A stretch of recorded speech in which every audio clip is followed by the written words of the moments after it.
ولقد آتينا لقمان الحكمة أن اشكر لله ومن يشكر فإنما يشكر لنفسه ومن كفر فإن الله غني حميد. وإذ قال لقمان لابنه وهو يعظه يا بني لا تشرك بالله إن الشرك لظلم عظيم. ووصينا الإنسان بوالديه حملته أمه وهنا على وهن وفصاله في عامين أن اشكر لي ولوالديك إلي المصير. وإن جاهداك على أن تشرك بي ما ليس لك به علم فلا تطعهما وصاحبهما في الدنيا معروفا واتبع سبيل من أناب إلي ثم إلي مرجعكم فأنبئكم بما كنتم تعملون. يا بني إنها إن تك مثقال حبة من خردل فتكن في صخرة أو في السماوات أو في الأرض يأت بها الله إن الله لطيف خبير. يا بني أقم الصلاة وأمر بالمعروف وانه عن المنكر واصبر على ما أصابك إن ذلك من عزم الأمور. ولا تصعر خدك للناس ولا تمشي في الأرض مرحا إن الله لا يحب كل مختال فخور. واقصد في مشيك واغضض من صوتك إن أنكر الأصوات لصوت الحمير. ألم تروا أن الله سخر لكم ما في السماوات وما في الأرض وأسبغ عليكم نعمه ظاهرة وباطنة ومن الناس من يجادل في الله بغير علم ولا هدى ولا كتاب مبين. وإذا قيل لهم اتبعوا ما أنزل الله قالوا بل نتبع ما وجدنا عليه آباءنا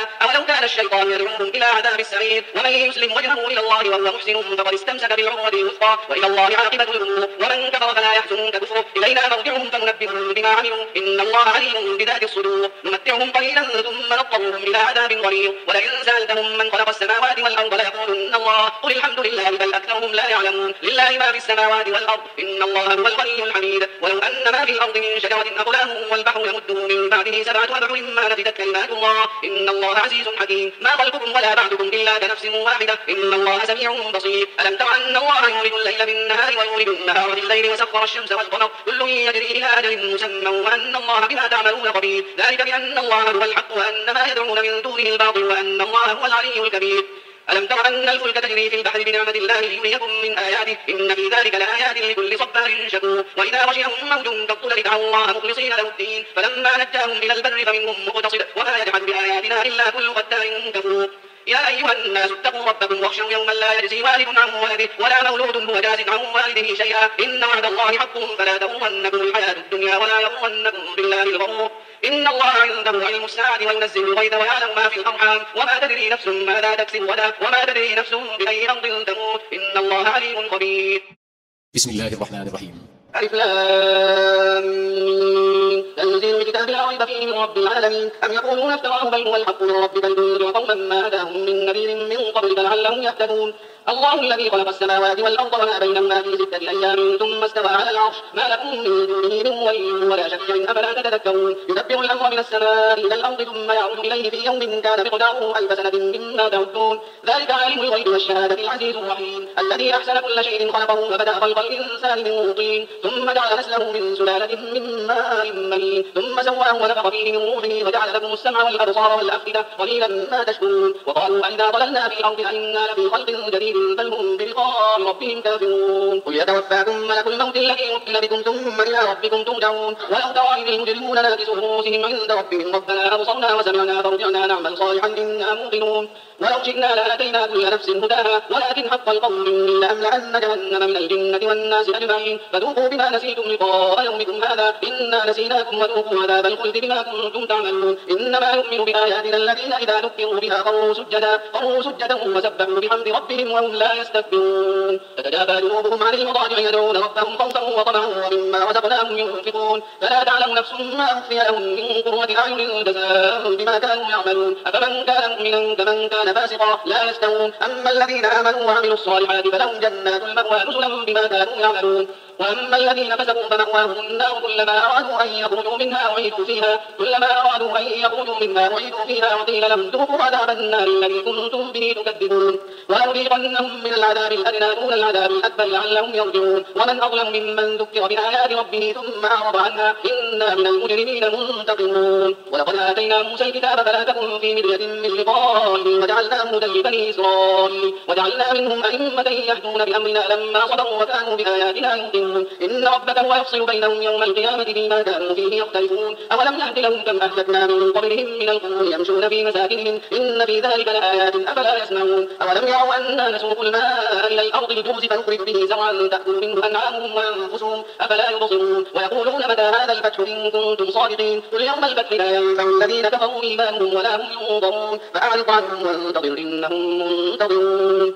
بسم الله الرحمن الرحيم. يا أيها النبي اتق الله ولا تطع الكافرين والمنافقين إن الله كان عليما حكيما واتبع ما يوحى إليك من ربك إن الله كان بما تعملون خبيرا وتوكل على الله وكفى بالله وكيلا. ما جعل الله لرجل من قلبين في جوفه وما جعل أزواجكم اللائي تظاهرون منهن أمهاتكم وما جعل أدعياءكم أبناءكم ذلكم قولكم بأفواهكم والله يقول الحق وهو يهدي السبيل ادعوهم لآبائهم هو أقسط عند الله فإن لم تعلموا آباءهم فإخوانكم في الدين ومواليكم وليس عليكم جناح فيما أخطأتم به ولكن ما تعمدت قلوبكم وكان الله غفورا رحيما. النبي أولى بالمؤمنين من أنفسهم وأزواجهم أمهاتهم وأولو الأرحام بعضهم أولى ببعض في كتاب الله من المؤمنين والمهاجرين إلا أن تفعلوا إلى أوليائكم معروفا كان ذلك في الكتاب مسطورا. وإذ أخذنا من النبيين ميثاقهم ومنك ومن نوح وإبراهيم وموسى وعيسى بن مريم وأخذنا منهم ميثاقا غليظا ليسأل الصادقين عن صدقهم وأعد للكافرين عذابا أليما. يا أيها الذين آمنوا اذكروا نعمة الله عليكم إذ جاءتكم جنود فأرسلنا عليهم ريحا وجنودا لم تروها وكان الله بما تعملون بصيرا. إذ جاءوكم من فوقكم ومن أسفل منكم وإذ زاغت الأبصار وبلغت القلوب الحناجر وتظنون بالله الظنونا هنالك ابتلي المؤمنون وزلزلوا زلزالا شديدا. وإذ يقول المنافقون والذين في قلوبهم مرض ما وعدنا الله ورسوله إلا غرورا. وإذ قالت طائفة منهم يا أهل يثرب لا مقام لكم فارجعوا ويستأذن فريق منهم النبي يقولون إن بيوتنا عورة وما هي بعورة إن يريدون إلا فرارا. ولو دخلت عليهم من أقطارها ثم سئلوا الفتنة لآتوها وما تلبثوا بها إلا يسيرا. ولقد كانوا عاهدوا الله من قبل لا يولون الأدبار وكان عهد الله مسؤولا. قل لن ينفعكم الفرار إن فررتم من الموت أو القتل وإذا لا تمتعون إلا قليلا. قل من ذا الذي يعصمكم من الله إن أراد بكم سوءا أو أراد بكم رحمة ولا يجدون لهم من دون الله وليا ولا نصيرا. قد يعلم الله المعوقين منكم والقائلين لإخوانهم هلم إلينا ولا يأتون البأس إلا قليلا. أشحة عليكم فإذا جاء الخوف رأيتهم ينظرون إليك تدور أعينهم كالذي يغشى عليه من الموت فإذا ذهب الخوف سلقوكم بألسنة حداد أشحة على الخير أولئك لم يؤمنوا فأحبط الله أعمالهم وكان ذلك على الله يسيرا. يحسبون الأحزاب لم يذهبوا وإن يأتي الأحزاب يودوا لو أنهم بادون في الأعراب يسألون عن أنبائكم ولو كانوا فيكم ما قاتلوا إلا قليلا. لقد كان لكم في رسول الله أسوة حسنة لمن كان يرجو الله واليوم الآخر وذكر الله كثيرا. ولما رأى المؤمنون الأحزاب قالوا هذا ما وعدنا الله ورسوله وصدق الله ورسوله وما زادهم إلا إيمانا وتسليما. من المؤمنين رجال صدقوا ما عاهدوا الله عليه فمنهم من قضى نحبه ومنهم من ينتظر وما بدلوا تبديلا. ليجزي الله الصادقين بصدقهم ويعذب المنافقين إن شاء أو يتوب عليهم إن الله كان غفورا رحيما. ورد الله الذين كفروا بغيظهم لم ينالوا خيرا وكفى الله المؤمنين القتال وكان الله قويا عزيزا. وأنزل الذين ظاهروهم من أهل الكتاب من صياصيهم وقذف في قلوبهم الرعب فريقا تقتلون وتحسرون فريقا وأورثكم أرضهم وديارهم وأموالهم وأرضا لم تطئوها وكان الله على كل شيء قديرا. يا أيها النبي قل لأزواجك إن كنتن تردن الحياة الدنيا وزينتها فتعالين أمتعكن وأسرحكن سراحا جميلا. وإن كنتن تردن الله ورسوله والدار الآخرة فإن الله أعد للمحسنات منكن أجرا عظيما. يا نساء النبي من يأت منكن بفاحشة مبينة يضاعف لها العذاب ضعفين وكان ذلك على الله يسيرا. ومن يقنت منكن لله ورسوله وتعمل صالحا نؤتها أجرها مرتين وأعتدنا لها رزقا كريما. يا نساء النبي لستن كأحد من النساء إن اتقيتن فلا تخضعن بالقول فيطمع الذي في قلبه مرض وقلن قولا معروفا وقرن في بيوتكن ولا تبرجن تبرج الجاهلية الأولى وأقمن الصلاة وآتينا الزكاة وأطعنا الله ورسوله إنما يريد الله ليذهب عنكم الرجس أهل البيت ويطهركم تطهيرا. واذكرن ما يتلى في بيوتكن من آيات الله والحكمة إن الله كان لطيفا خبيرا. إن المسلمين والمسلمات والمؤمنين والمؤمنات والقانتين والقانتات والصادقين والصادقات والصابرين والصابرات والخاشعين والخاشعات والمتصدقين والمتصدقات والصائمين والصائمات والحافظين فروجهم والحافظات والذاكرين الله كثيرا والذاكرات أعد الله لهم مغفرة وأجرا عظيما. وما كان لمؤمن ولا مؤمنة إذا قضى الله ورسوله أمرا أن يكون لهم الخيرة من أمرهم ومن يعص الله ورسوله فقد ضل ضلالا مبينا. وإن تقول للذي أنعم الله عليه وأنعمت عليه أمسك عليك زوجك واتق الله وتخفي في نفسك ما الله مبديه وتخشى الناس والله أحق أن تخشاه. فلما قضى زيد منها وطرا زوجناكها لكي لا يكون على المؤمنين حرج في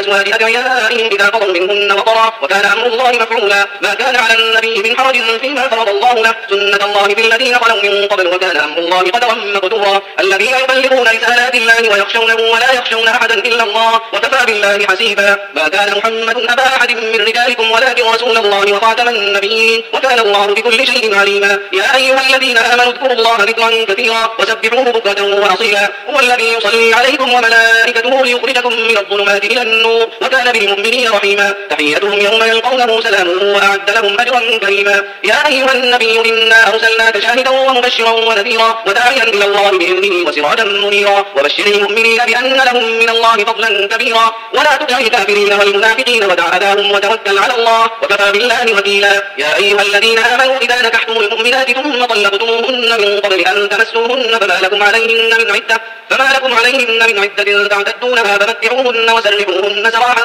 جميلا يا أيها النبي إنا أحللنا لك أزواجك التي آتيت أجورهن وما ملكت يمينك مما أفاء الله عليك وبنات عمك وبنات عماتك وبنات خالك وبنات خالاتك اللاتي هاجرن معك وامرأة مؤمنة إن وهبت نفسها للنبي إن أراد النبي أن يستنكحها خالصة لك من دون المؤمنين قد علمنا ما فرضنا عليهم في أزواجهم وما ملكت أيمانهم لكي لا يكون عليك حرج وكان الله غفورا رحيما تؤتي من تشاء منهن وتؤوي إليك من تشاء ومن ابتغيت ممن عزلت فلا جناح عليك ذلك أدنى أن تقر أعينهن ولا يحزن ويرضين بما آتيتهن كلهن والله يعلم ما في قلوبكم وكان الله عليما حليما لا يحل لك النساء من بعد ولا أن تبدل بهن من أزواج ولو أعجبك حسنهن إلا ما ملكت يمينك وكان الله على كل شيء رقيبا يا أيها الذين آمنوا لا تدخلوا بيوت النبي إلا أن يؤذن لكم إلى طعام غير ناظرين إناه ولكن إذا دعيتم فادخلوا فإذا طعمتم فانتشروا ولا مستأنسين لحديث إن ذلكم كان يؤذي النبي فيستحيي منكم والله لا يستحيي من الحق